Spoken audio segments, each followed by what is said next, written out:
Alrighty. Hello, everybody. We're all here. Let's call this meeting to order. Clerk, will you call the roll? Corliss. Here. Halliburton. Here. Morales. Here. Nash. Here. Dead. Here. Willett. Here. All present. Thank you. First up, we've got Eric. Welcome. With interim budget changes.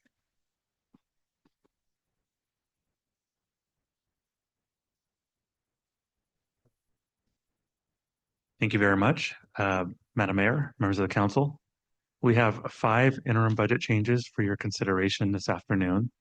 The first 3 of which would fall under the typical IBC schedule, and the last 2 being attributable to the fiscal year 24 end of year funds, for which I'll be presenting an overview immediately after the IBCs.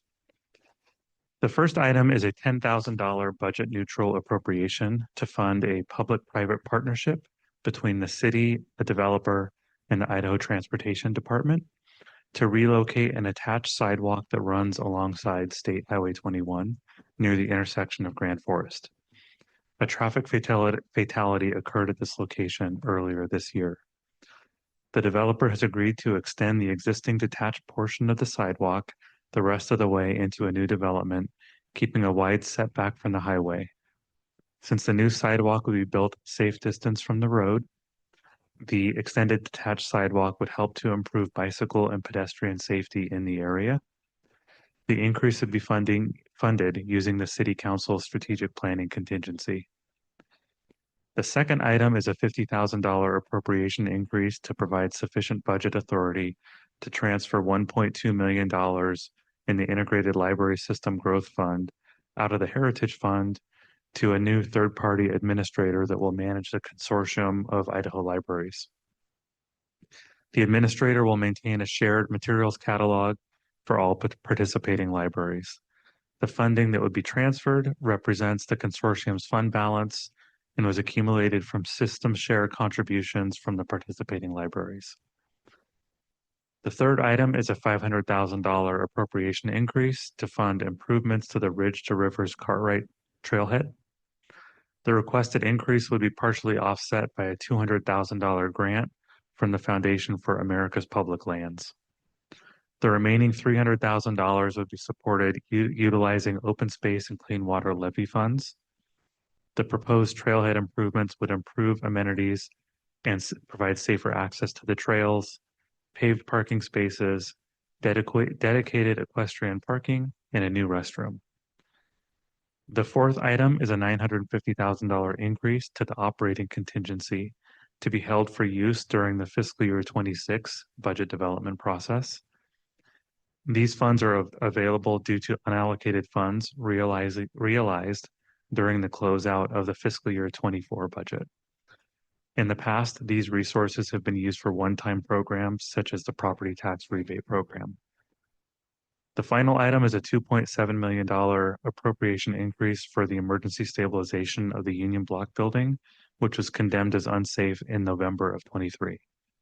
Approximately $1 million of this cost will be supported from fiscal year 24 end of year funds, with the remaining $1.7 million coming from the facility reserve within the capital fund.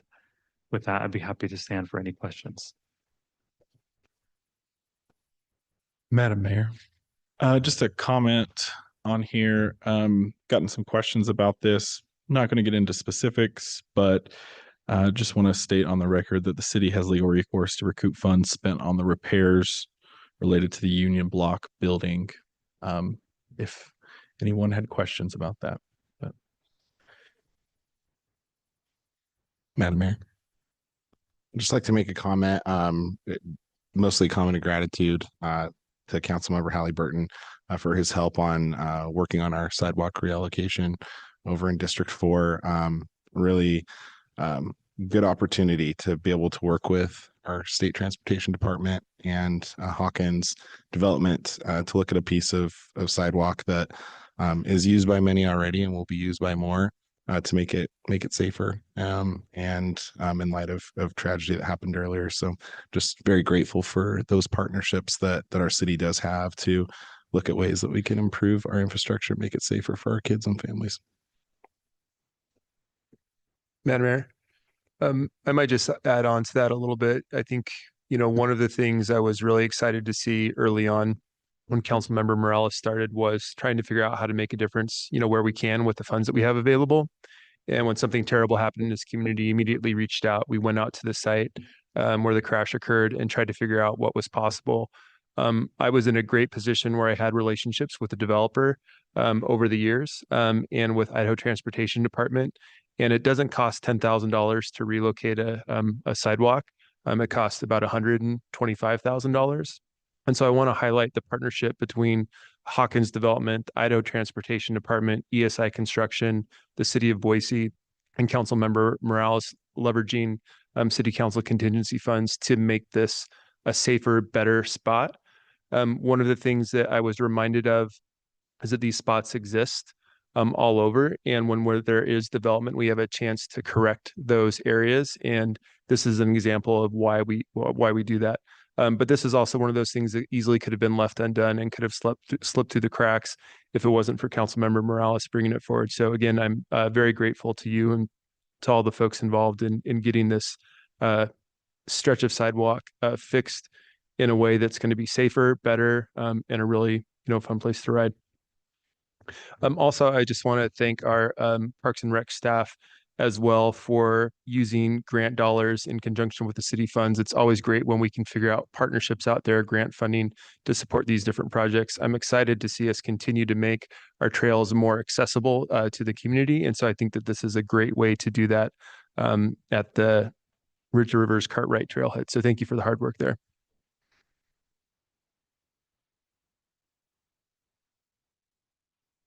Right, I'll take a motion. Madam Mayor, I move approval of the interim budget changes as presented by staff. Second. We have a motion, a second, and a second, clerk? Corliss, Yes. Halliburton, Yes. Morales, Yes. Nash, Yes. Stead. Yes. Willis, Yes. all in favor, motion carries. Thank you. Thanks, Eric. Oh, you're staying here for this one? Yes. Okay. So Jesse's not joining us. We now have Eric again, and this time it's to go over the end of year report. Thank you very much, Madam Mayor, members of the council. I'm pinch hitting today. Jesse's a little under the weather. So I'm going to be presenting the fiscal year 24 end of year report, which will highlight performance for the entire fiscal year. I'll note that the report itself is presented for the first time in a format that piggybacks off of the format for our quarterly reports. We feel that this format will improve readability of the document and allow council and the public to more readily access information as to how we perform throughout the fiscal year. Some high-level takeaways, which I'll go into in just a little bit of detail.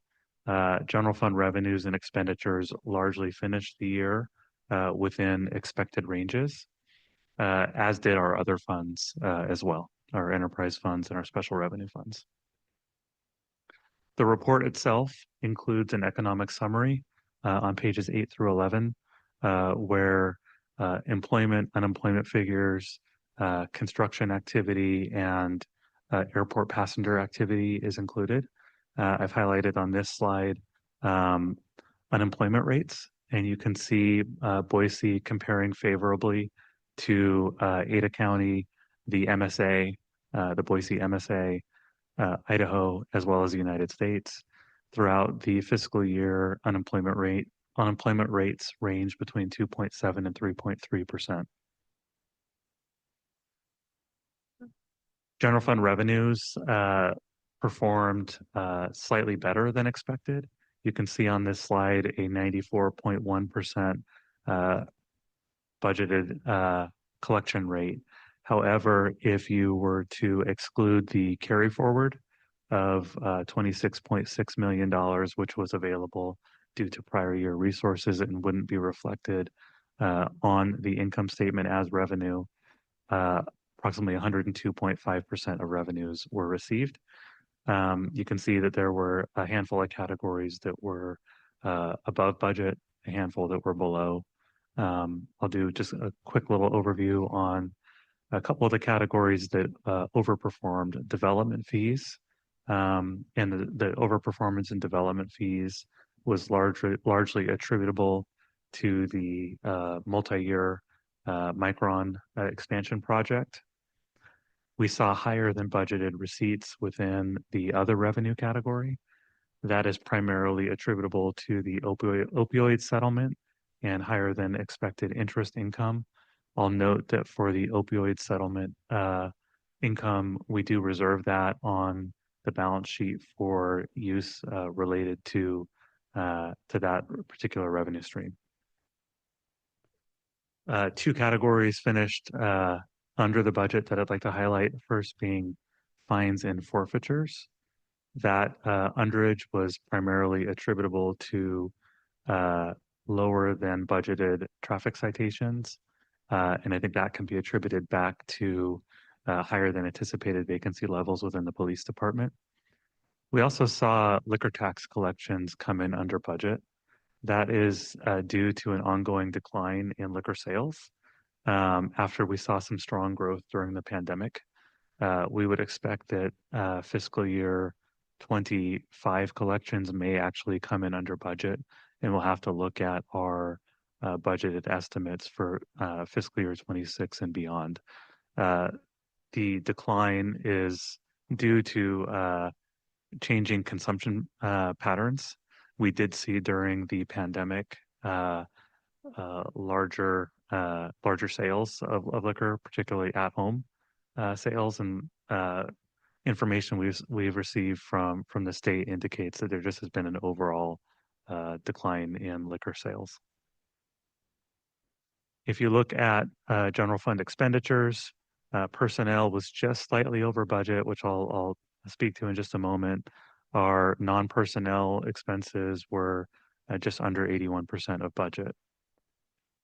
Overall, budgeted expenditures were approximately 93.5%.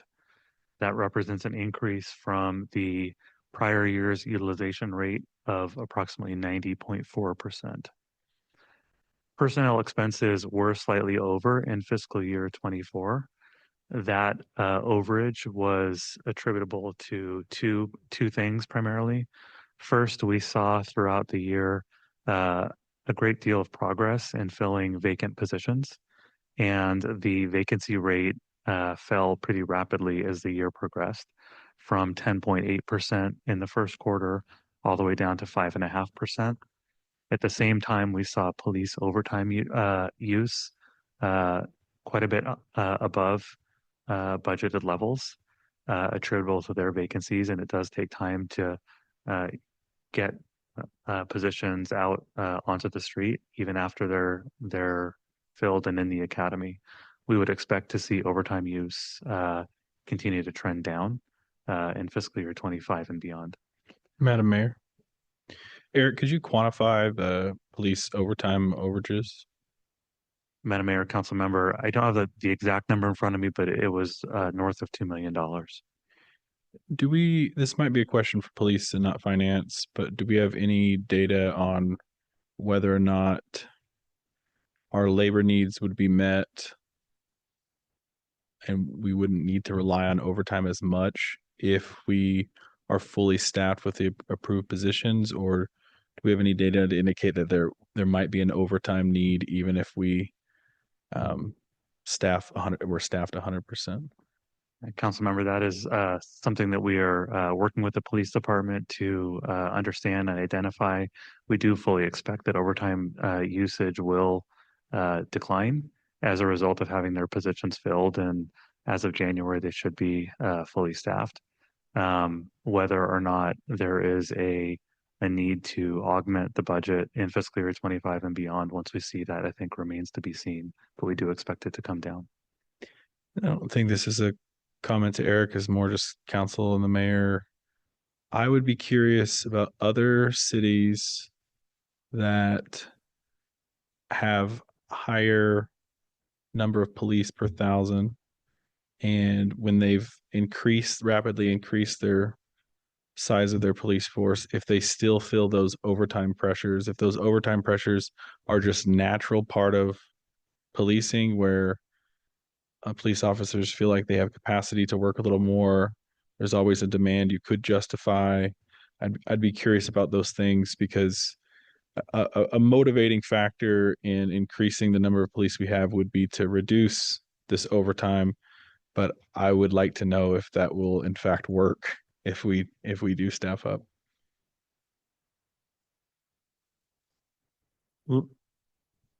That's been noted, and I would suggest that that be routed to the chief when he for further discussion. Looking at non-personnel expenses, approximately 80.9% of that budget was expended during the course of the fiscal year. That's slightly higher than the average over the last few fiscal years of 79.6%.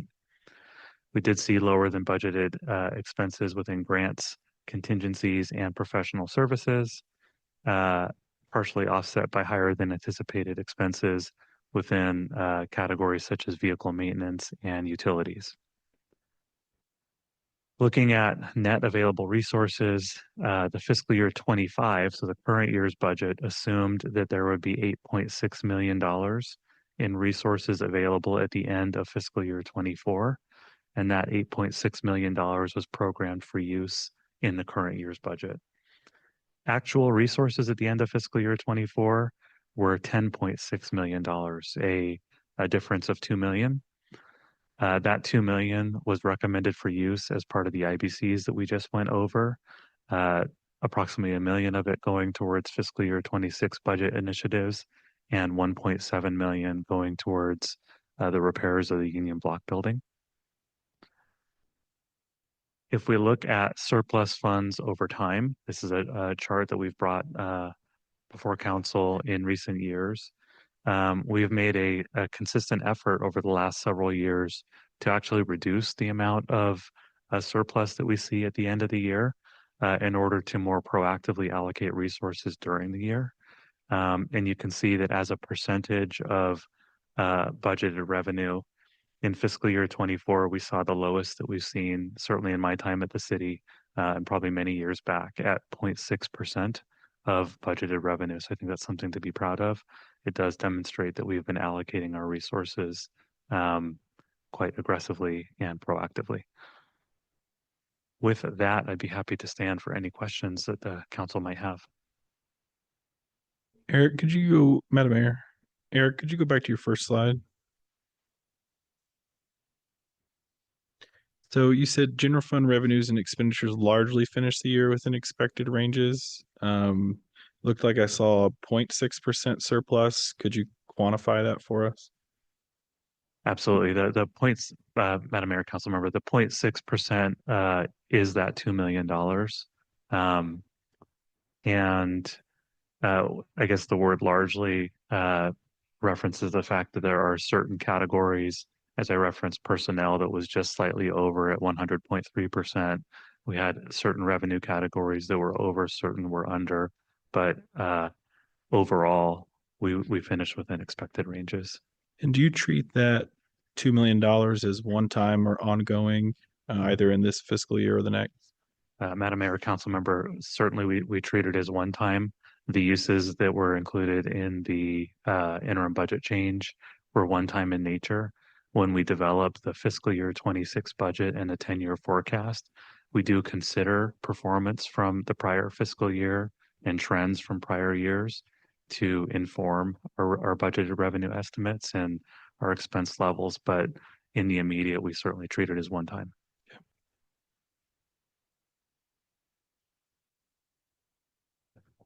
Madam Mayor, Eric, just want to say thank you for putting this all together. Since I've been here, this is the first year-end report where we had a higher amount of spaces filled than predicted. And so typically, we've been looking at 10% or other percentages, and it's been really tough. And so, while we didn't have the cost savings of higher vacancy rates, it sure is nice to be fully staffed up. And I know that there was a lot of work that went into it, specifically from our fire department to get staffed up, our police department that's moving in that direction. And then certainly our HR department that's been doing all the work and getting those positions staffed. So while it is higher, it's, there's still some vacancies there. We have those positions for a reason. And I just want to give a shout out to the good work in getting those positions filled.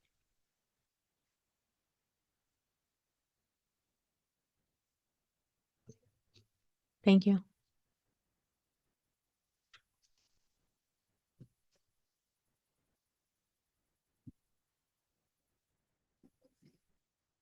All right. Next up is our phase 2 concept design of 8th Street. And everybody will remember we approved phase 1. Gosh, I can't remember now when it was, maybe a year or so ago. We saw those changes this summer. And then we got right back to work on redesign the next stage of things. And that's what the presentation tonight is about. All right. Well, yes. Good afternoon, Madam Mayor, members of council. Thank you for the opportunity to come back to you all and provide an update on the progress of this project. My name is Chad Reitz. I'm a senior planner on the Mobility and Public Spaces team and also the project manager for this 8th Street improvements project. So in this presentation, I'll walk us through the project's timeline and the milestones that have taken place since my last presentation. I'll then speak to the 8th Street concept plan that has been generated from the feedback up until now. And last, I'll speak to the next steps in the tentatively proposed project schedule. At the end of this presentation, there's a request for council to affirm the direction the project is headed. The specifics of this request will be presented in the slides to follow and shown in a concept plan. An affirmation here would allow the project team to proceed into a more thorough design process in order to generate detailed construction documents and specifications. So as a reminder, I've highlighted the scope and physical extents of the project. So pictured here is an aerial view of 8th Street between the blocks of Main and Bannock, which are effectively the project's outer boundaries. This phase of improvements will focus on the area between these intersections. So that said, the design of the space will take into account the larger 8th Street corridor as a whole from the Boise River to the foothills. So starting at the top of this timeline, I'll quickly recap some of the street's background. During COVID, this portion of 8th Street was closed to vehicles to provide opportunities for outdoor dining.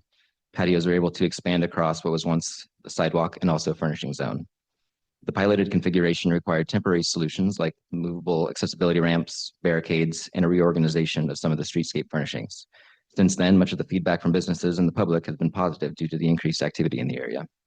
With this success, the city hired a planning consultant to provide recommendations on how to permanently close these 2 blocks to cars while still facilitating accessibility for all users. These findings kicked off a design and construction process for phase 1 of the improvements, and these improvements focused on the pedestrian crossing infrastructure and was completed in March of this year. Shortly after, planning for the phase 2 began, which included hiring a design consultant to further evaluate existing conditions, support stakeholder and public outreach, and eventually move forward into a more detailed design process. This past summer, workshops were held with a variety of stakeholders and technical advisors leading up to the first work session update to council. And now shown at the bottom of this timeline, I'll be going through the project milestones we've accomplished since that September 17th update. I'll discuss all of these in more detail in the next several slides, but each of these contributed to the ultimate goal of developing a final and preferred concept that I'm excited to present to you all today. So in conjunction with DBA's First Thursday event, the project team hosted a public engagement pop-up to raise awareness of the project, engage with the community, solicit real-time feedback, and promote our online survey. The pop-up was located at the intersection of 8th and Idaho and timed strategically to meet existing users during a time of high activity. There's a steady stream of people throughout the day, and I'd estimate roughly 150 to 200 people stopped to talk. The pop-up was promoted with email invitations to the project's distribution list. Event details were also posted and promoted through an array of different formats. The real-time feedback from visitors was focused on what kinds of amenities could be added to enhance their 8th Street experience. An interactive poster board allowed individuals to cast their votes by placing stickers on one of several pre-selected amenities.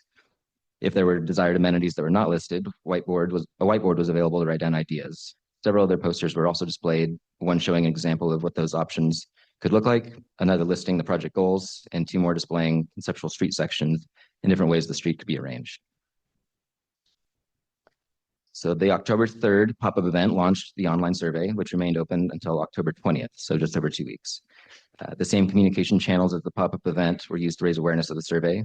In addition, A-frame signs with QR codes like the one shown in this photo were posted at the ends of the intersections along 8th Street to solicit feedback from those passing by. The survey contained multiple choice, ranking, and open response formatted questions. The interactive posters at the pop-up matched those questions that were in the online survey, which again focused on amenities and user experience. I'll quickly go through those questions in the next few slides. Something to note, the survey had nearly 600 responses, which I think alone demonstrates a significant amount of public interest in the project. So the first question asked participants to rank the following and provided amenities in order from most to least desired. As you can see, green spaces or landscaping, public seating, and pedestrian only or cyclist only zones rose to the top in that order. Second question asked, what would make 8th Street more accessible and enjoyable? The number one response to that option where pedestrians could be separated from bicycles, scooters, or other mobility devices. The second highest response is for additional public seating or rest areas. Third, a request for more space for pedestrian movement. The next question asked why people come to 8th Street. So a large majority of the existing users come to shop or dine, with still a significant amount of people using it as a meeting place or a corridor to pass through. Second question on this slide asks what types of community events the public would like to see on these 2 blocks. Over 50% of the respondents selected the listed 4 options here on the screen. I think this reinforces the idea that these 2 blocks being designed for flexibility. All the responses here and every stakeholder or community touch point led to the draft of a preferred concept. With the preferred concept in hand, all 8th Street businesses and property owners were invited to meet with me in person and in a one-on-one format. As a good collaborator with the project, the property owner of the Block 44 building allowed me to utilize their vacant 3rd floor to establish a meeting place. This meeting space is highlighted in the green, in the image in green. The intent of this location was again to meet people where they're at and currently doing business. This also provided us a great vantage point during those conversations where we could look down together at the street and imagine the possibilities. During the stage, I met with 18 different businesses and or property owners on 8th Street. None of the conversations were the same, but there were recurring themes throughout the week. Those included the flexibility for a more programmable space, the location and management of public seating, patio space, the opportunities for public art and lighting, and also the logistics and policies around the management of the street. All the public feedback influenced the concept design by informing the project team on what amenities and accessibility improvements are most desired. This also helped us better evaluate how much space should be allocated to patios versus shared public space and reinforce the theme of creating a flexible street that could be programmed for events. Feedback from the business and or property owners helped refine that draft design by reacting and sharing how their operational maintenance procedures may be affected by these changes. The revisions from these conversations did not unravel the foundation of the work done so far, but did induce some minor tweaks before sharing the design with you all today. In general, a majority of the business and property owners who engaged with me at this stage were supportive overall of the direction of the project and excited by the idea of the street being activated even more. So before going much further, I want to flash the existing conditions up here so we can have a clear comparison. This slide shows the street layout as it exists today. The area represented in pink is where the patios and furnishing zones currently overlap. So this has pushed furnishing zones out into the street or left them unusable within the patio areas. With furnishings on the street side of the curb, this further confines the usable space in the middle of the street. Now, before sharing the concept, I want to mention some of the foundational elements of this plan, which are generally what I'm seeking affirmation on. These include the theme of flexibility in order to facilitate events, markets, concerts, or other community gatherings, the street's spatial organization, and also the change in allocated patio space, which you'll see here in a moment, and the accessibility improvements, which propose removing the curbs between Main to Bannock, and also providing a pedestrian circulation zone. So now we're looking at the preferred and recommended concept. The image on the left is a rendering looking south down 8th Street from Bannock, which is where you'd see the Funky Taco or Cut Bop on the corners. I'll walk us through the color coding and define uses of space before switching over to the plan view slide. Prior to that, I want to point out that this concept is not showing any curbs as mentioned in my last slide. So the shared public space in light blue can be compared to how the middle of 8th Street exists today, free of obstructions and where the majority of people move through the corridor. Not shown well in this rendering, but better in section views, the light blue color, but with a dotted hatch. This would be defined as the adaptive furnishing zone. An adaptive furnishing zone would be one in which could adapt depending on the conditions or desired needs of the space. Generally, only movable furnishings movable furnishings would be proposed in this space. And those could include movable tables and chairs, similar to those that can be seen at Cherie Buckner Webb Park, secured but movable landscaping planters, potentially with additional integrated public seating, and other similar types of furnishings. By being adaptive, the space becomes more flexible and can be cleared for an event. More permanent infrastructure in this space or area could confine the usable space and wouldn't provide as much room for the programming. The fixed furnishing zone, shown in yellow, would be just that, an area where things like bike racks or street lamps or artwork or similar features would live that require a foundation to be anchored to the ground. The fixed furnishing zone is shown only on one side of the street in order to draw contrast and relieve congestion from an area that would be defined as the circulation zone. The circulation zone, shown in dark blue, would be for pedestrians intending to move more slowly through the space and who also want to have clear expectations about their path of travel. Feedback we've heard from those that have vision impairments or specific mobility needs is that they don't feel as comfortable in a shared street environment where the flow of people walking or riding is unpredictable and feels even more inconsistent with accessible ramps, bike racks, and A-frame signs located in the street where they're meant to walk or roll in. The circulation zone would provide an obstruction-free and consistent path of travel. The design intent would not to be over sign or heavily demarcate this space, but instead would be subtle and intended to influence human behavior. What could separate the light blue shared public space from the darker blue circulation zone is a tactile wayfinding strip similar to the ones that are installed at 8th and Bannock during phase 1. This effectively provides directional cues for those relying on cane detection to navigate a space. Shown in purple are the proposed patio zones. This project would propose to create a consistent patio edge through the corridor to improve user experience and also reallocate a portion of the patio space back to the public space. On average, and speaking broadly, the approximate dimensional change from today's condition is about a 6-foot reduction. And this varies from business to business slightly in either direction. It's worth noting that the amount of patio space shown here is the largest of all the concept iterations that were developed prior to the public outreach. I want to acknowledge the fact that we've prioritized space for patios while being thoughtful on how to best utilize the public realm. I also want to acknowledge that the current patio space condition was always intended to be a temporary solution and has been consistently communicated to businesses in this process.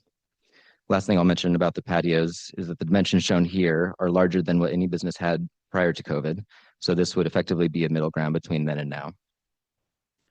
You'll notice the opportunity for catenary or string lights on this block is shown in the rendering. And last thing I'll point out before switching to the plan view are the orange walls that you see at the corner and down the corridor. These are not to scale, but intended to be wayfinding signs. These could theoretically call out businesses by name and also provide directions to them. These could also point out other Boise landmarks at a larger scale, like the Boise River or the foothills. Another intended consequence of these would be to alleviate the street from the amount of A-frame signs that are out there today, with the goal of reducing the clutter and accessibility issues we're experiencing with these. So shown here is the plan view of the rendering and section we just looked at. The colors and defined uses mean all the same. One thing I haven't mentioned yet, but is shown in the legend, are locations for additional and supplemental bike parking. These areas are represented by the black diagonal stripes at the roadway intersections. In order to not further clutter the block, we're proposing to include additional bike parking at the intersections to ensure people can park their bikes nearby, if not in front of the businesses that they want to stop at.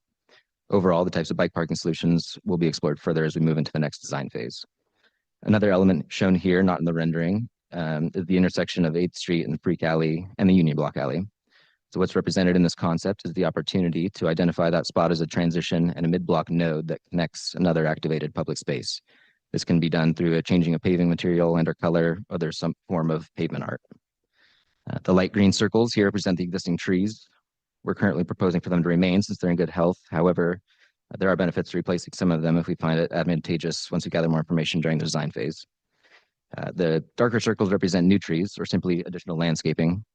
With any new landscaping proposed, we want to ensure it doesn't limit the flexibility of the adaptive furnishing zone. Last thing here, you'll notice the white dashed boxes placed on the sides of 8th Street. Those represent canopy tents, like the ones you'd see during the Capital City Public Market, shown here just to demonstrate the flexibility component of the street.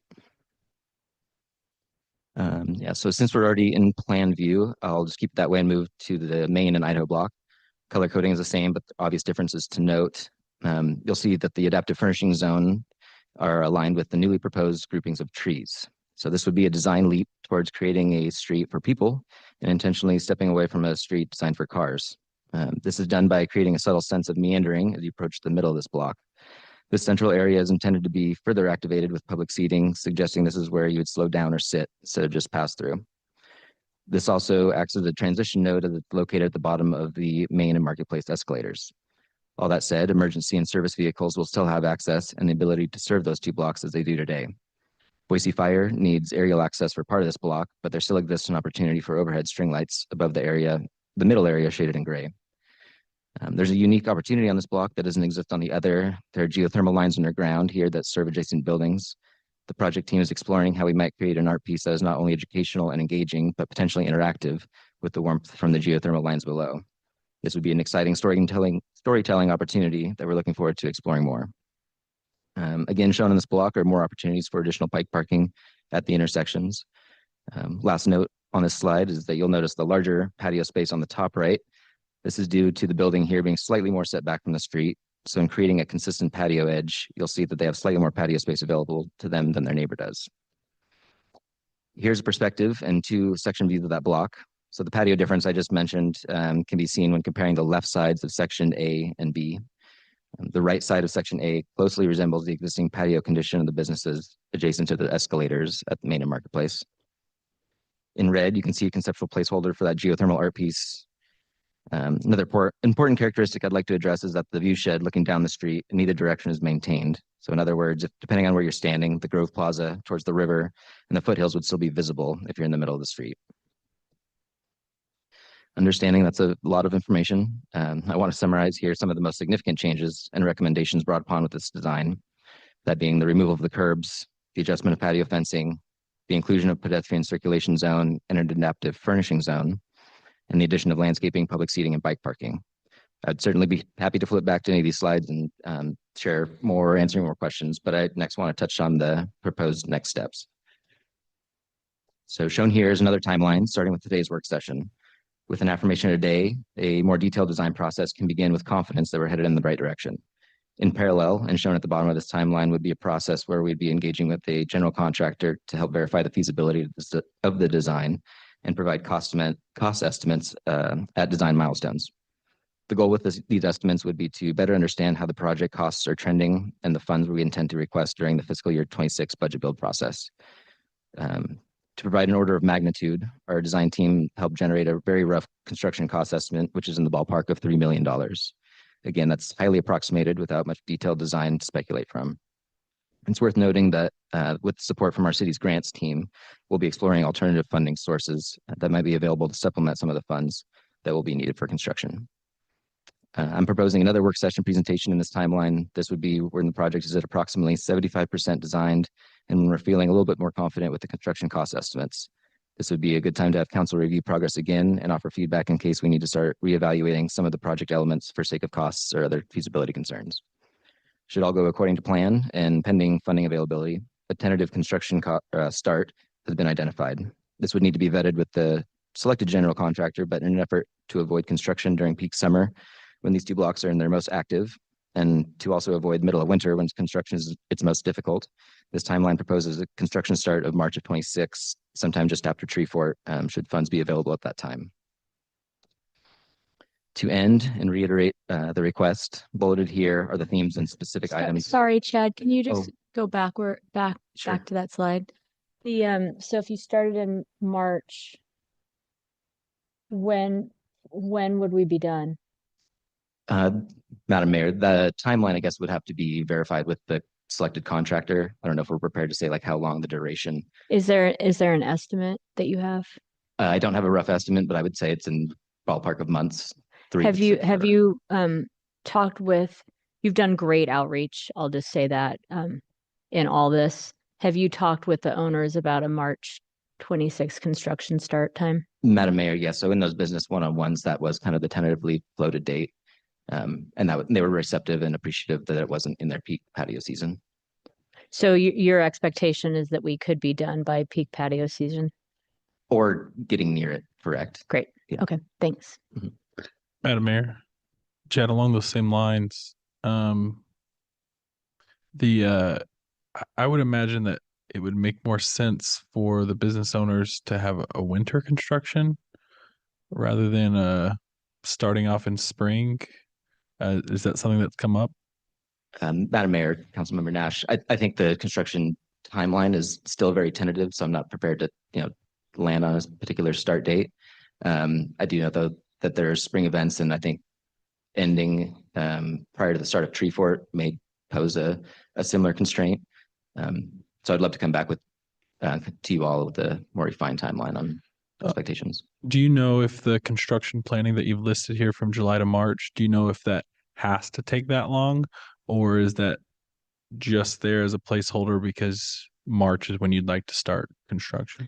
Madam Mayor, Councilmember Nash, that timeline is simply based off of the start of construction and also the ask for funds to start construction since we are currently funded. So that's just ultimately filling the gap between adoption of budget and potential start opportunities. Great.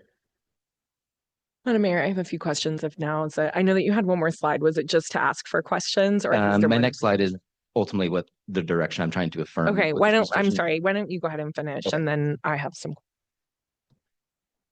Great. Yeah, this will be quick. So to end and reiterate this request, bulleted here are the specific items that I'm seeking council's affirmation on. So one being the theme of flexibility in order to help facilitate events. Also the streets spatial organization and the change in allowable patio space. Last, the accessibility improvements, namely the removing of the curbs and inclusion of a pedestrian circulation zone.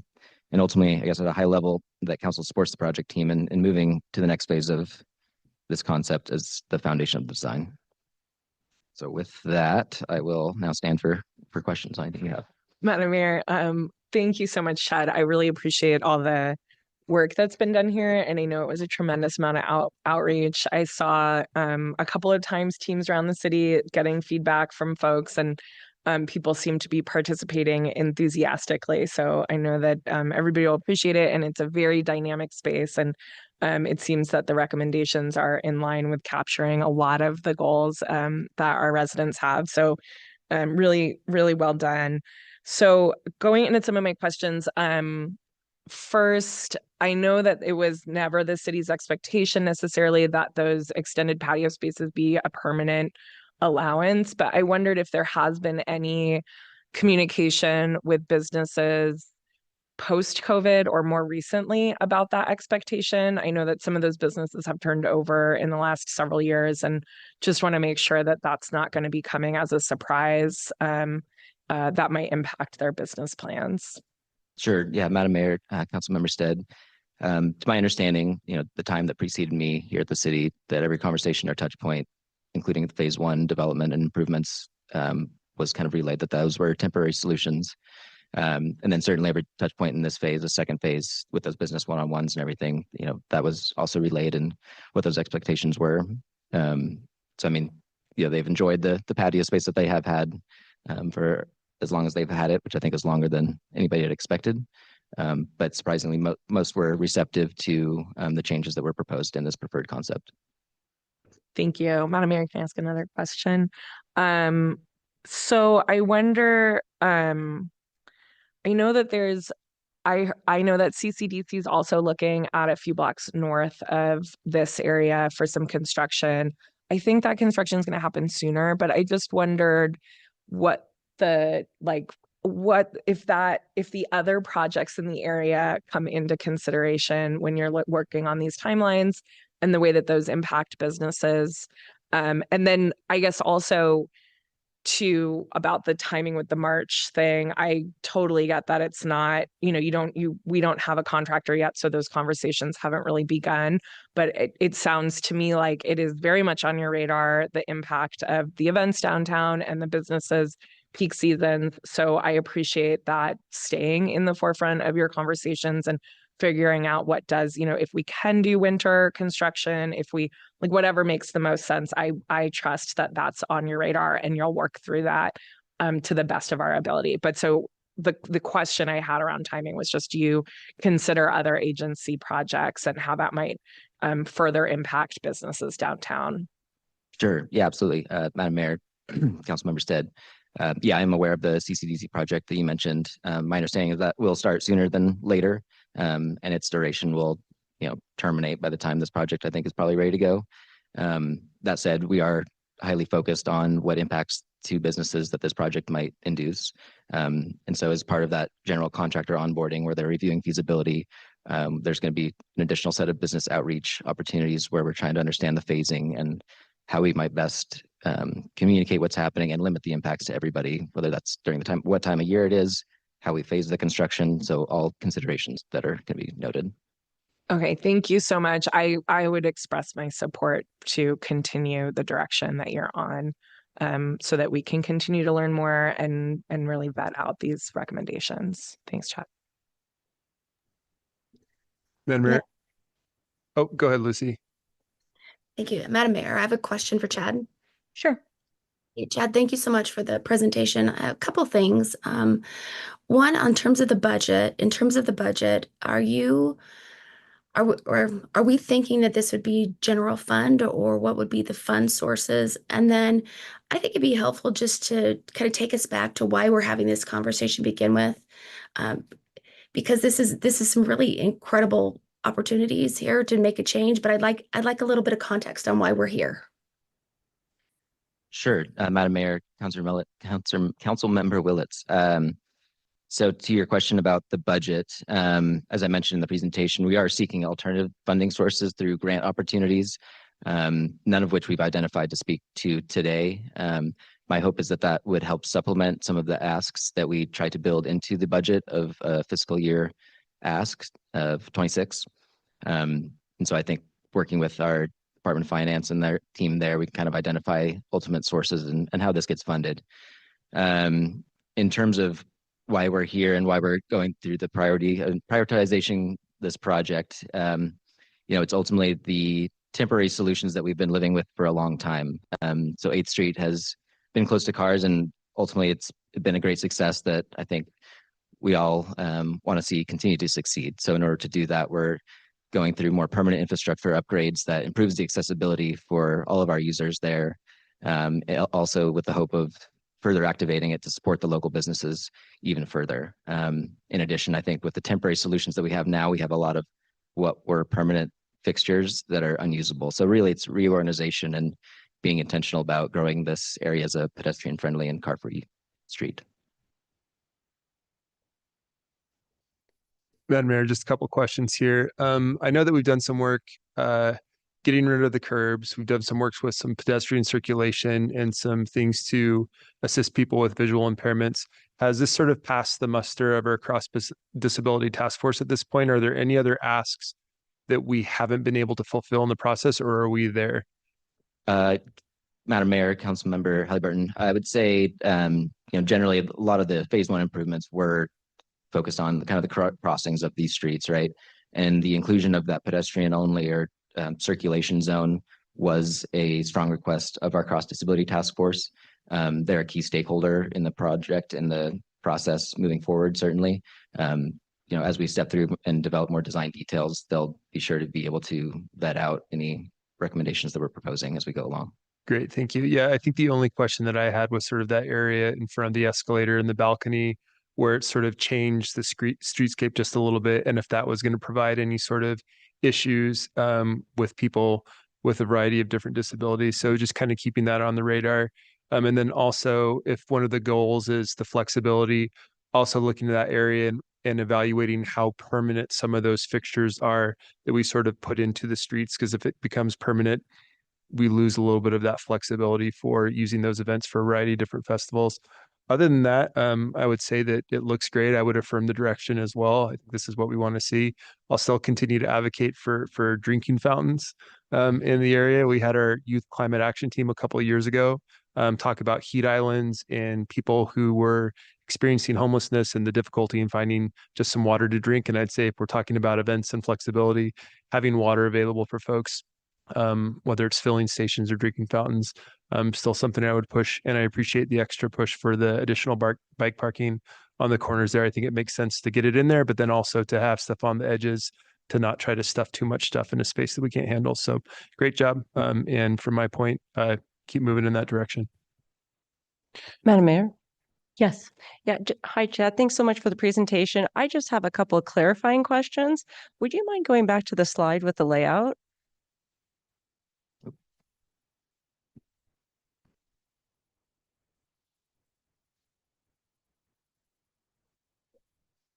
Yeah, that works. Is this Thank one we you. good? Okay. So, when we're looking at I guess first I'll ask this. For the bike parking area, is that also consideration for Lime scooters and Lime bikes, and there'll be enough spaces and width to accommodate those? Great question. Yeah. So for the micromobility program, the downtown core does have kind of designated priority parking where they ultimately have to park in certain designated areas. So that will be a consideration with this project of how we might implement particular spots where those can be designated as, parking corrals instead of scattered throughout the corridor. Great. And then looking at that shared public space, just to help me understand a little bit more, we're talking about we can have movable table or chairs there or not. Is it going to be the cities? Who's kind of managing, or who has the overview of that area to say we want chairs and tables there? Yeah, Madam Mayor, Councilmember Corliss, who currently manages our downtown there on 8th Street is our downtown maintenance team, that being the city parks and rec. Logistically, I think that would still remain the same, and they would be managing the tables and chairs there. They also have been a key stakeholder and as an internal department and coordinating through the project. So they're aware of this proposed addition, and are, yeah, happy with this moving forward. Okay, great. And last question is that do we have funding available for the design concept moving forward? Madam Mayor, Councilmember Corliss, we do, yeah. So we're fully funded to continue design all the way until it is complete. We are not, however, funded for any construction efforts. Okay, great. Thank you. And thanks for all your hard work on this. You've obviously done a lot of really great outreach to all the businesses and to the public, and I appreciate your work. Thank you. Madam Mayor, a couple quick questions. Awesome. Thank you so much. Do want to affirm, I agree with the direction that you've gone with the patio sizing, trying to free up more of that right of way for public use. And it kind of begs the question that the standard use of patios seems to differ between businesses. So a patio at Zeppelis or Pie Hole may feel different and more approachable to the public to be able to use without being a customer, as opposed to maybe a different restaurant that has more sit down table service. Do you kind of see that? Have you looked at these patio spaces as maybe differing in use and maybe availability to the public? Yeah, good question. Councilmember, Madam Mayor, Councilmember Morales. I think it's really ultimately up to the businesses on who is able to sit in those patios, which I think is why the request for public seating was so broad and has risen to the top of the amenities to provide. So I guess maybe to answer your question, I'm not sure that I can speak to who ultimately fills those patios if it's being tied to a business and has their license to be a sidewalk cafe of that kind. Yeah, thank you. I think what I would say is I'd be curious as we talk about the investment being made into this redesign, but also ongoing maintenance, how we view those patio spaces as maybe more public, although this will provide a lot of great public seating to maybe not necessitate that, or whereas they're more to be used for that business. And if it is a more private business use, are we subsidizing that business, or are there fees that we should be looking at similar to valet parking, right? Taking up area of space that might be for cars, we charge for that. What about people on legs and bikes as well? So I'd be curious in that. I'd also I think just to note, maybe this might be further in the weeds, but it does feel like there's a difference in vibrancy between maybe the Main Street end and then the end on the other side of Idaho. And I think public seating is a big piece of that. There's probably not enough public seating for ice cream down there on that corner. And so I just wanted to kind of note that I think this is a really good opportunity for us to try to get that connection to really the heart of the Grove Plaza as well. So thank you for your work. Madam Mayor. Chad, could we talk about these trees on here? What trees exist today? Is it just the one you've highlighted, or are there more trees that I just ate on 8th Street about 3 hours ago, and I can't remember how many trees there were. So, Madam Mayor, Councilmember Nash. So all of the light green trees or circles there that have the rectangles in the middle, those are all existing. Not just the one that is noted in text. What is new are the darker green circles. And as mentioned, those might be opportunities to be in movable planters, to be in an adaptive furnishing zone that would be able to be cleared and moved away for an event that gives us a little bit extra room for such a thing. I guess to your point though, that the light green are all the existing trees. And how big do we expect these trees and these movable planters to be? Because it looks like the planters take up a good deal of space. I would want to make sure that what we're trying to do is accommodating the public's interest, probably in shading for the public seating out there. So do you have any idea on what size obviously the trees on 8th Street have made a great impression on me. So could you give me an idea of what size trees we could expect in those planters? Yeah, Madam Mayor, Councilmember Nash, I think, so the considerations I guess we'll have with these trees are, one, the view shed that we have down this corridor, right? Like I mentioned, if we're standing in the middle, looking in either direction. Alternatively, we don't want it to necessarily obscure the business frontage to where their signage and kind of they're promoting their establishment. I wouldn't say that they would be any larger than what exists today. And I don't, if they're immovable planters, right, that kind of confines them and their ability to mature to full size. However, I think more detailed design phases and process and conversations will kind of dictate ultimately what those, like the species and type and how big they are. Could we talk about the pedestrian circulation zone and it's where you've put it on here? Was there any consideration of not having such a zone? Did you talk about having it on the opposite side of the bike parking or the opposite side of the street? Just help me understand how you've kind of considered some of these things. Sure. Madam Mayor, Councilmember Nash, its current location on that side of the street was intentional due to the bike lane that's contraflow on the north side. So if you cross Bannock, right, somebody would get sent into that. So it was intentional to separate that as it to not be confused maybe with the continuation of a bike lane. So that was generally the intent of that and its location there. It also, you know, by proxy then pushed the fixed furnishing zones, so where we'd have bike racks and things on the other side, really in an effort to promote more consistency through there and really try to promote that not being a place where somebody might find an obstruction or run into a bike tire or something of the like. Okay. Affirmed.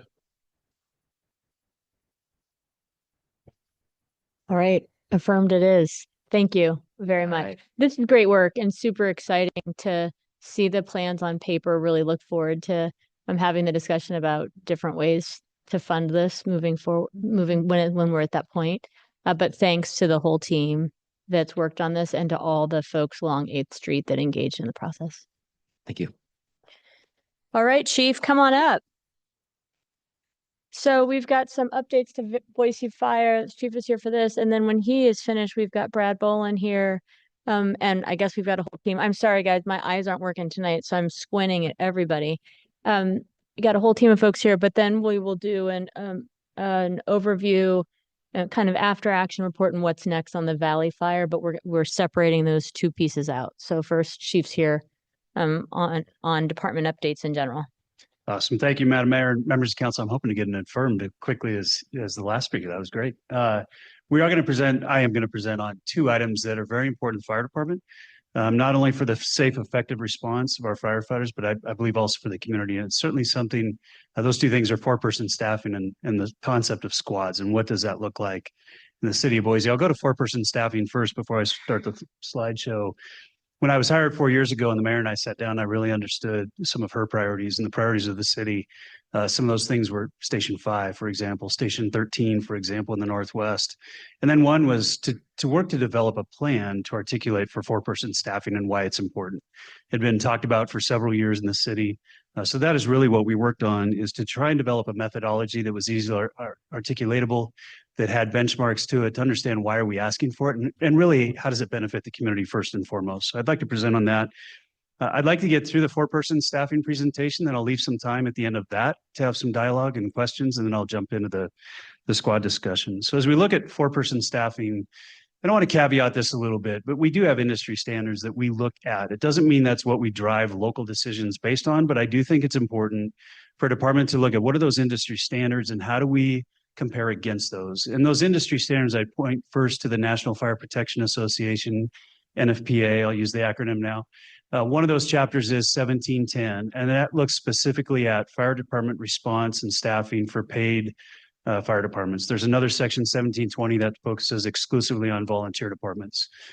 And as we look at 1710 and point to it to say, how does that, and this is a consensus standard. So this wasn't a bunch of fire department folks getting together saying, this is how it should be. We had insurance involved in the NFPA standard. We had the private sector, we had business owners, and that's really what developed this consensus standard. So as we look at that, it helps guide us to say, what does staffing look like compared to the NFPA standard in 1710 as to how we're doing today, and where's that gap potentially that we can look to. I'd also point to the collective bargaining agreement currently. It does have language to say NFP 1710 compliance. Boise City agrees to maintain its commitment to bring the fire department closer to that standard. I think that statement recognizes we all want to work together on this issue, but it doesn't mean we're going to do it all tomorrow. We fully understand that and recognize that. I think as we also look at additional standards that are out there, we're one of 2 states in the West, us and Montana, that do not have OSHA state plans. We recognize that. But OSHA does have guidance when it comes to fire department deployment and how it should deploy. And in those states that do have state plans, Oregon, Washington, Utah, et cetera, there are standards within the OSHA guidance that says this is how you meet the standard and the expectation to meet that standard. There is a new update that is being debated right now back in Congress. We'll see how this goes, but it updates the standard to say 4-person is the right standard for the fire department when it comes to our OSHA recommendations and even requirements. We do know, just like other industries, we do have an accreditation body as well in the fire service. That accreditation body is the Center for Public Safety Excellence, CPSE. Again, we've looked at the workbook and used that as a guiding document to say, how does that accreditation model look at staffing and how do we compare against that accreditation model? We're not accredited fire department. I've got my own personal opinion on that, but the workbook and the work you can do to look at that methodology is worth taking a look at. So we took all of that together to say, here's information that we can use to help better prepare our fire department as we look to respond more appropriately in the future. I do want to bring this down locally, though, as well, because we do recognize and appreciate that all decisions are made locally, and it's based on what we need here in our local community in Boise. One of the things I'm very passionate about is this idea of 2 in, 2 out when we go to fight a structure fire. The reason that's important is that if we have 2 firefighters go inside a burning building, we definitely want at least 2 people outside that burning building to go in and effect a rescue if our firefighters get in trouble. This is another industry model and industry standard that fire departments pursue and achieve when we fight interiorly on a firefight. If you look at how we deploy today, and that's the right-hand side, that visualization, when we have any fire in a structure, and I'll use this as a residential example, we send what's called a 3-1-1, 3 fire engine, 1 ladder truck, 1 commanding officer, that's our battalion chief, and then 1 safety officer. And currently our safety officers do double duty as our training captains. So that puts 15 firefighters on a fire with that first alarm, and that is meeting the standard. It takes a lot of folks to do the work. But when we have a 3-person engine company arrive first, they have to wait for that second arriving engine company to get that 2 in, 2 out. If we have a 4-person engine company, we can get to work right away with that 2 in, 2 out model. So the reality is we can go to work faster. And to probably illustrate that point a little bit more, in 2010, the National Institute of Science and Technology did a comparison on 2-person engine companies to 3-person engine companies to 4-person engine companies in a very controlled environment. And what they analyzed was on any fire we go to, residential, commercial, there's 22 essential firefighting tasks that must be completed with the personnel you have show up on scene. And so they use those 22 tasks to analyze the difference between 4-person, 3-person, and 2-person. And what they found is the 4-person engine company was 25% faster in performing those essential functions than they were with a 3-person engine company. That was on the residential side. They also, in 2013, took a look at high-rise firefighting. It's a little bit different in high-rise. You look at 14 critical tasks that must be completed. We obviously send a lot more firefighters to any high-rise fire. But in looking at those 14 critical tasks, again, the 4-person crew was about 12 minutes faster in performing that work and those needed tasks than the 3-person crew. So there's a direct correlation that not only take a fire chief's word for it, but it has been studied through NIST in a controlled environment to say, yes, 4-person crews can act more effectively, more efficiently, and quicker. As we look again locally at what does this do for us from a staffing perspective, I mentioned the accreditation model earlier, but what I'm most interested in have been is how our fire department aligns with the Idaho Survey and Rating Bureau. This is the insurance bureau from Idaho. Other states call it ISO, we call it ISRB because we do have a very state-specific through the Department of Insurance that comes out and evaluates fire departments. 10 on this scale, 10 is, I'm not going to say the worst. It's just the highest score you can achieve. It's not the best. It's typically a rural community that maybe has a volunteer fire station with no water. They're going to get a rating of 10. That's going to show up on your insurance premiums. You're going to pay more for fire protection. The best rating is a 1. That's the best any department can have in Idaho. There is no 1 departments in Idaho right now. And then everything in between. When I got to the fire department 4 years ago, we were a class 3 fire department. We're now a class 2 fire department. We've done a lot of work to improve some of the areas that we can that don't include staffing and additional ladder trucks. The challenge that we have in understanding what that does to homeowners premiums and commercial development premiums is that the underwriters have that magic formula, and the underwriters have not so far been willing to share that, but I have engaged insurance companies, State Farm, Prudential, et cetera. I've also engaged the trade association, American Casualty Property Association, that covers all the carriers. It's always the same. The insurance premiums, we can't tell you the formula because that's with the underwriters, but they can tell me that going from a class 2 to a class 1 will have an effect on premiums. A little bit on the residential side, but more so on the commercial side and our commercial insurance premiums. About 10 years ago, those insurance carriers did what they call banding. So a 2 to a 4 is now banded together. So you're going to get about the same effect on premiums from a 2 to a 4. A 1 is still in its own class. We've asked ISRB to give us analysis of how we can get from a 2 to a 1. There's a little bit we can do with community risk reduction, which we are doing today and currently to improve our score there. Really, the last leg in that stool to advance to a 1 is through staffing, and they also identified another truck company because that's part of the equation. So really, it is the big ticket items that get you from a 2 to a 1. We recognize that, but I think it's important to have that part of the conversation. So as we look at a staffing overview, we do have 2 stations currently staffed with 4 firefighters. The first I'll talk about is Station 16. That is the North Ada County Fire and Rescue Station on Glenwood. That is fully paid for by NACFR. So that's not a city obligation as far as finances go, but they have been 4-person for I don't know exactly how many years, certainly since I've been here. And then the other one I want to talk about is Station 15. And really, this was our first Boise fire station that we staffed with 4-person. That happened in June, once we completed academies and probationary time that we had to get through. I can tell you since June, that station has been staffed with 4 firefighters 93% of the time. We had about 7% of the time where we had some vacancies that we didn't have those 4 firefighters on staff for the 24-hour shift. But I can tell you, and Assistant Chief Bullen will be presenting on the Valley Fire, having 4 firefighters during the Valley Fire at Station 15, where that fire was hot and heavy, definitely made a difference. We've talked to the company officers out there. The ability to do more work quicker made a difference. And so those are the 2 stations currently that are 4-person staffed. As we open up Station 13 next summer, June, July timeframe, that'll be another 4-person staff station. So we are excited about this. If we look to the future and understand what the needs are, if we're going to continue down this path, which I certainly hope we do and would promote we do, it would take about 11 additional stations that are currently not 4-person staffed. As far as which station, we get that question a lot, even from our firefighters, which one's next? We now have a software tool that we are just diving into. It's called Dark Horse Predictive Analytics, Dark Horse Analytics.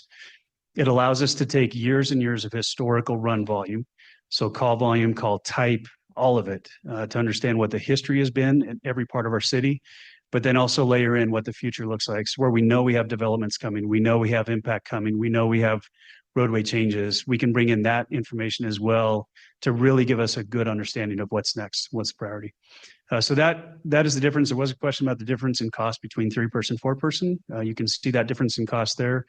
That difference in cost is still looking at 3-person minimum, as our current collective labor agreement articulates. That's not 4-person minimum staffing. So you can see the firefighter need there. There's a funding opportunity through FEMA, through a SAFER grant that we can certainly talk about in more depth. So I'll pause there. I know that's a lot of information to digest. I'll pause there for questions. Madam Mayor, could you go back to that slide? Thank you, Chief. But Yep. right there.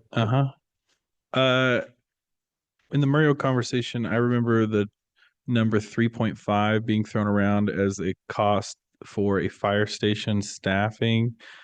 Maybe that was just ongoing costs for a fire station. Is the figure here, the 2.3, is that just labor costs for a 4-person engine? So what I got, that cost 1.8 versus 2.3 is wages, benefits, and also the initial equipment needed to outfit them. So turnouts, some of that minor equipment that's needed.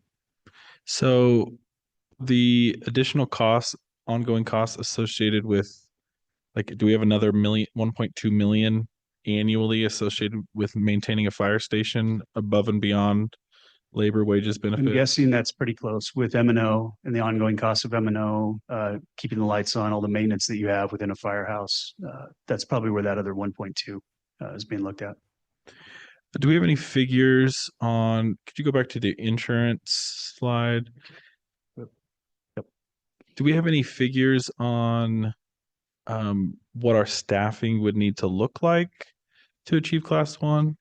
We are waiting for that answer from ISRB. We have been working with them on understanding what do we need to get to a class one rating. I can only go back to my prior experience in my last stop. We were able to get that from them eventually to get from a 3 to a 2. And this is from a 2 to a 1. We do know it's going to involve staffing. We do know it's probably going to involve a ladder truck in the south because ladder trucks are part of that rating system. But as far as the exact numbers, we don't know that yet as far as firefighters go. And why a ladder truck in the south? So what they look at is part of the insurance rating that they look at is not only your availability of fire engines, but your availability of ladder trucks because they provide the ventilation that we do on any fire. They provide the immediate rescue that we do on a fire when they arrive first. And so part of that ISO Rating Bureau evaluation is to look at ladder trucks, aerial apparatus specifically.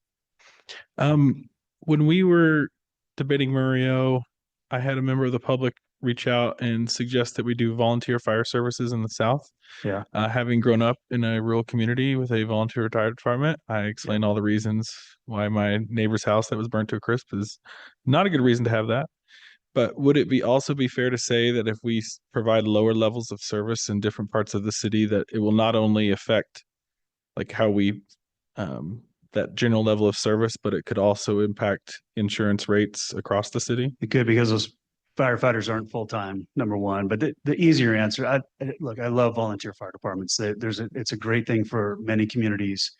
The reality in the fire service today, and this is a national problem, not just an Idaho problem, is volunteerism is down and continues to drop. When you look at the requirements to be a firefighter, volunteer or paid, and to meet those training requirements, and folks are now having to have 2 jobs to get ends meet at their home. They don't have time to be a firefighter. I've had Idaho legislators ask me this question about why don't we promote more volunteer firefighters? And I said, great, sign up. Here's the application. And the reality is volunteerism is down significantly. So to answer your question directly, would it be a lower level of service? Yes, because they would be responding from home to get to a station, all of those things.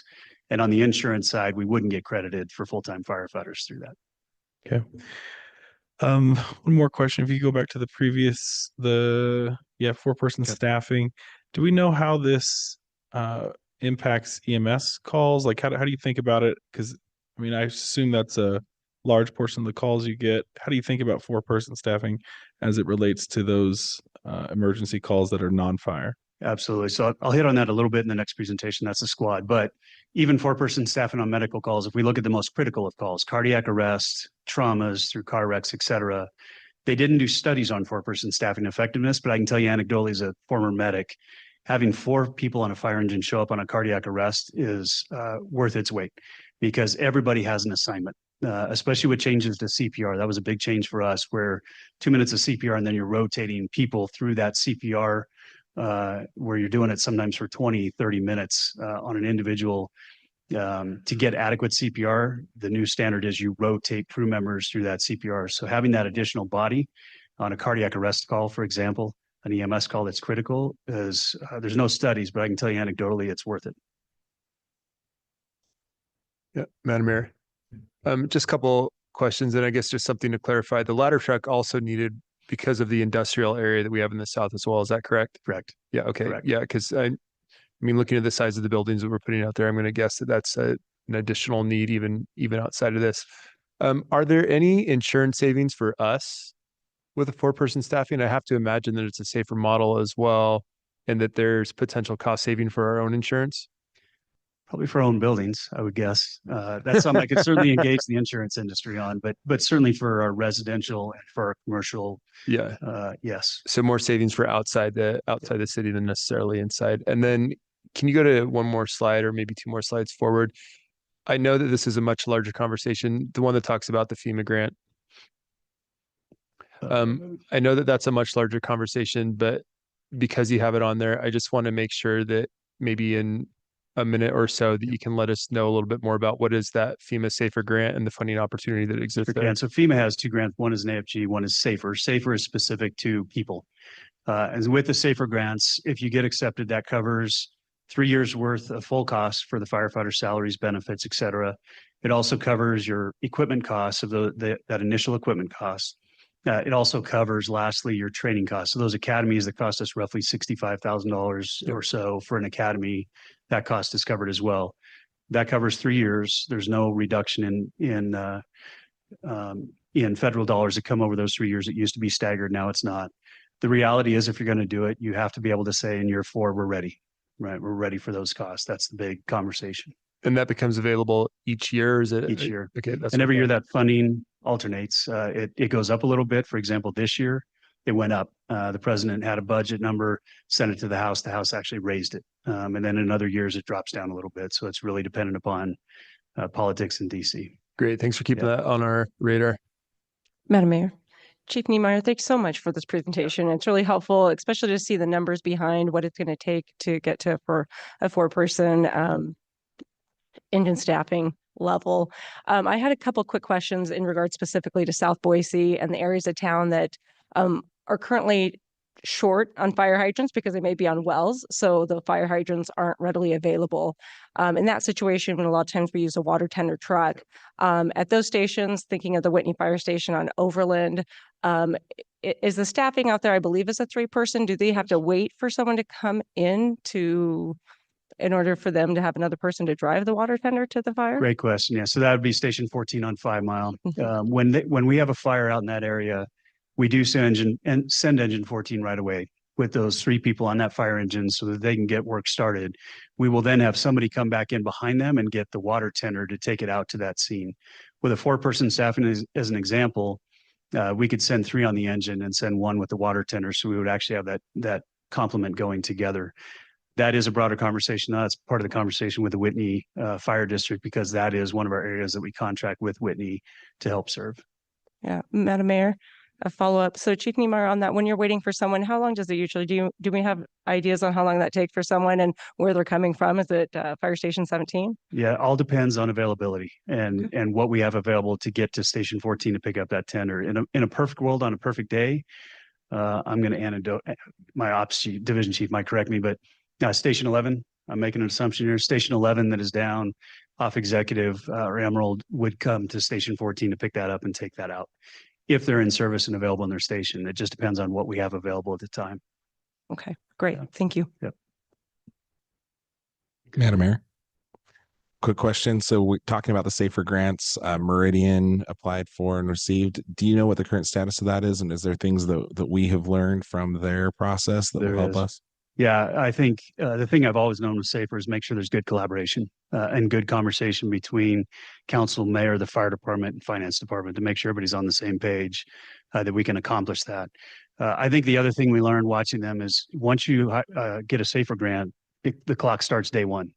And what happened in Meridian is I believe they hired 18 or 21. I can't remember the exact number. They did lose about 6 or 7 in that first year, not being able to complete the academy. And so we've looked at that and how can we solve for that? We've talked about things like laterals. If we were to get a SAFER grant, we had to bring folks in that maybe had some experience already. We've been working with Local 149 on that discussion. So we've learned from those mistakes. And I wouldn't even say mistakes. I don't want to say that about Meridian, but we've learned. Yeah. So Chief, we need to do some logistics. We had 30 minutes for this and you still haven't touched squads. Yeah. We've got the Valley Fire and we've got residents that are here. So I'm actually going to bump squads and bring the Valley Fire up Perfect. now. Yeah. And then we got to keep this tighter next time. Thank you. From presentation perspective. So I'm going to stop squads. We'll reschedule that as soon as possible and then ask the Valley Fire folks to come up. Cool.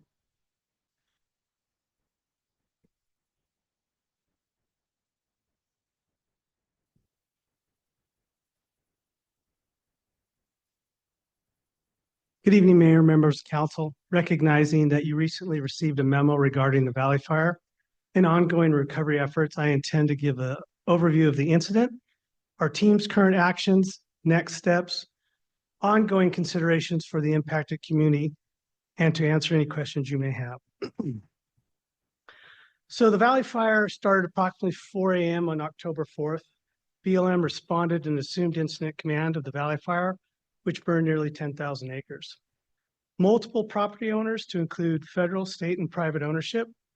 City of Boise responded via mutual aid with resources from Boise Fire Department, Boise Police Department, and Emergency Preparedness.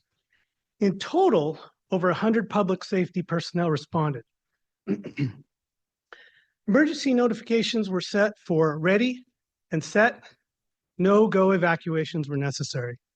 Coincidentally, we had to exercise the notification system with the affected community a month before and had conducted an after-action review with participants of that exercise the day before the fire occurred. No homes were lost due to successful firefighting efforts. Excuse me.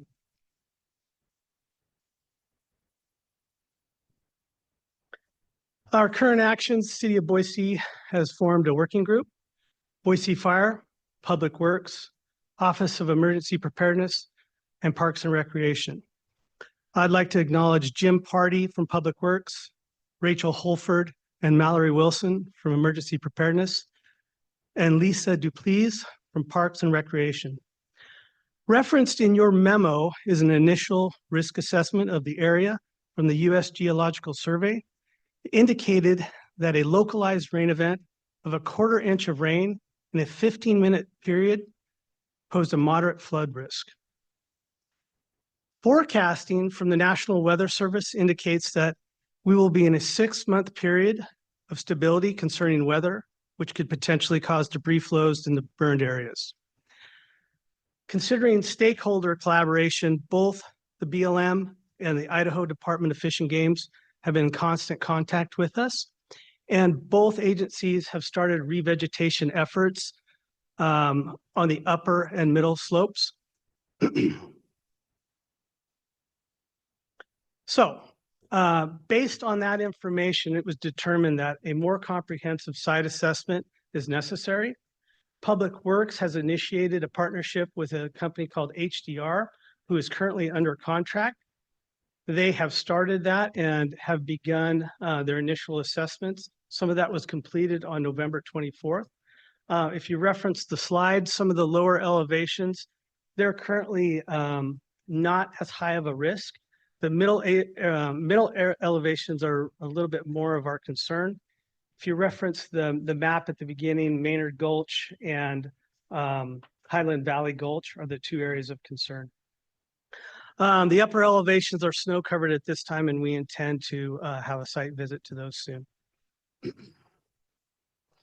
So based on the information that comes from that assessment, we'll run scenarios to determine immediate flood risk. From that, we will work with the National Weather Service to establish flood watch and flood warning criteria. We intend to put 2 local remote automated weather systems in the burn area for localized information. And then from that information, our community engagement will begin. We want to ensure that we have a real indication of the known risks so we can able to give factual information and give good information. Some of the things that we're concerned with are the conveyance systems that they're currently maintained and obstructive. And we will have our community subscribe to the National Weather Alert System for flood watch and flood warnings. So some of the final considerations before we go into questions. We are concerned about trail closures in the upper elevations. There's a high likelihood that some of the rivers to ridges system could be impacted with spring runoff. We are definitely concerned about the impacts to the wildlife management area. Idaho Department of Fish and Game has indicated that wintering area has been it has been impacted drastically, is the best way I can put it. They've already had community outreach to the Barber Valley Homeowners Association discussing the fact that deer and elk will be searching out food. They do anticipate high mortality in that area. Ongoing efforts for the spring, we'll continue with site evaluations based off what we learned from the hydraulic assessment And then in the spring and summer, we continue with the monitoring of the weather. Probably in a month or so, we'll have that modeling completed and we'll be able to put together what we would call from emergency preparedness, we'll put an emergency activation plan together for our first responders, and then we'll do a public outreach to the communities that are affected. So with that, I know, Mayor, we went through this yesterday at the commissioners meeting, but I'd stand for any questions if there's anything specific that you wanted to talk about. Great, Madam Mayor. And Chief, just be on standby. I might bring you back up. I have a few questions. Thank you so much for the presentation. It's really reassuring to know the city is already deeply invested in the in the restoration here and keeping their eye on some of the risks to come. So first, I guess when it comes, you said that residents will be asked to follow along to the weather service alerts. Do you know how is that being communicated? And this is probably part of that, but what can they do? Yeah, so what we intend to do is through our community outreach, once we have all the information in terms of what the identified risk is, we intend to give all the residents that information to include how to register for the National Weather Service's flood watch and flood warnings. Those can already be done based off of modeling and what we deem in that local area to be criteria for a flood watch. They can do that through the WIA system. They can do that through public alerting systems as it sits today. Great, thank you. Also, so is there anything more that residents can do to their property or to keep an eye on, things like that, to be prepared or to do the best that they can to keep themselves safe in these risk areas? What we intend to do is give them the information on the risk. Perfect. And so rather than give anecdotal information right at this moment, we'd like to have a comprehensive communication to the community. And so I anticipate that will be coming probably in February. Perfect. Great. When we get the full assessment back. Okay, thank you so much. Sorry, a couple more questions. This is big news in my neighborhood, so I appreciate all the patience here with my questions. But and you may not be the right contact for these, in which case I'll follow up offline with Parks. But do you know about the trail closures? Do you know how that is being communicated? Is that something that Ridge to Rivers is that on information that could be found on their site? Are there physical closure signs, anything like that? Do you know of? Yep. Councilwoman Stead, that would be posted by Rivers to Ridges. Okay. It's part of their community outreach as it sits. It's pretty much normal protocol for winter months anyhow, but areas that they do believe are going to be impacted by spring erosion, they intend to do a site visit and then communicate that. Okay, great. And then I think the last one, I know that there's so many agencies impacted here.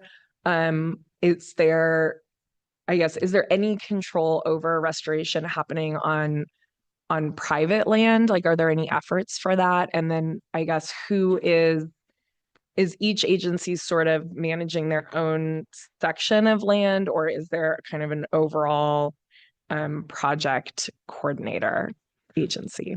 So, Councilwoman Stead, the best way I could describe it is we have been initiating being an agency that brings the stakeholders together to ask those very questions. Each agency, if I could be honest, we're probably operating a little bit of in a silo at the beginning because they had immediate concerns. I'll use the Idaho Department of Fish and Game as an example.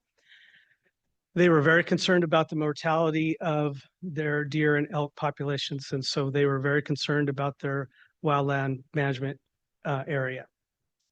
Once we brought all the stakeholders together, had a meeting, really kind of collaborated on next steps and asked about how we could share information, combine efforts, and maneuver through this as a whole, information flowed much better. So with that said, our last meeting about a month ago, what we have agreed to do is in February, we'll meet again. We will talk about those very things and where they're at in their own rehabilitation projects.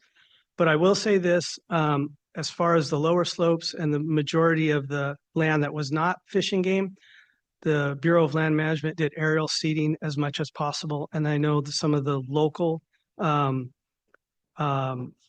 owners of the land have already done hydro seeding in those areas as well. You've probably seen it. Great. Thank you so much. Appreciate the presentation and all the information and the continued effort. Madam Mayor, brief question. Assistant Chief Bolin, do we have any indication of whether or not the bear archery target survived the fire?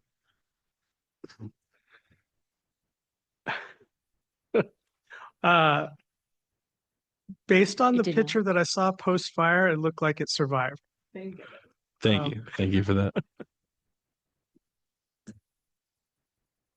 Anything further? I'll just say, the work that was done that day and the couple of days during the fire was really impressive. The collaboration, the coordination, the alerting and communication with the public was really appreciated by everybody. And then to see right away that folks jumped right into hydro seeding and just getting restoration ready. And I know that the ongoing work that you're doing, it's really the true planning to tackle this area for the long term is important. And I know that residents appreciate hearing where we're at and are anxious in a good way to see us advance through this restoration work to make sure that all of our neighborhoods stay safe. So thank you. Madam Mayor, I'm sorry, can I ask one more question? I just want to be really clear. So I know that, folks are concerned about the mudslide risk. I know that we'll have more information on kind of the severity of that risk in February, but is there anything, I know the reseeding is being done and that's probably the primary step, but is there anything more that we can focus on to prevent that risk or to assure residents that that it's not something they have to be concerned about right now, or what to keep an eye out for, anything like that? The level of concern incrementally decreases over years as the vegetation reoccurs. Yeah. We won't know that until the spring, Okay. unfortunately. Okay. However, based off of the modeling that has been done and our conversations with the National Weather Service, we are in a low to moderate risk right now. Great. The thing that we have going for us right now, our forecasting for the next 6 months is cold. That offers stability, and we don't anticipate those localized rain events to be occurring until spring. And so that's the best answer I can give you at this time. Fair. I appreciate that. Thank you so much. And then I just lastly wanted to call out I know you briefly mentioned the Mesa resident emergency response project that went up there, the training and the residents that really leaned into that project. And I was able to meet with them after for a little bit of a debrief, and it's really amazing. It took them years to bring everybody together, but it seemed like it was really beneficial for our teams, for fire police, also for the residents, and figuring out emergency evacuation process and plans. So I appreciate all the effort that went into that on your side too. Yeah, and I would recognize the work that's been done by emergency preparedness, our ops chief. They have done a lot of work pre-fire season, and the work that has been done on the notification and the fact that we had the after action prior to this event happening, that was fresh in people's minds. And in my opinion, that led to a positive outcome for the first responders. Thank you. Thank you so much. Thank you, team. All right, thank you very much. We will pause here and reschedule squads, and we'll be back at 6.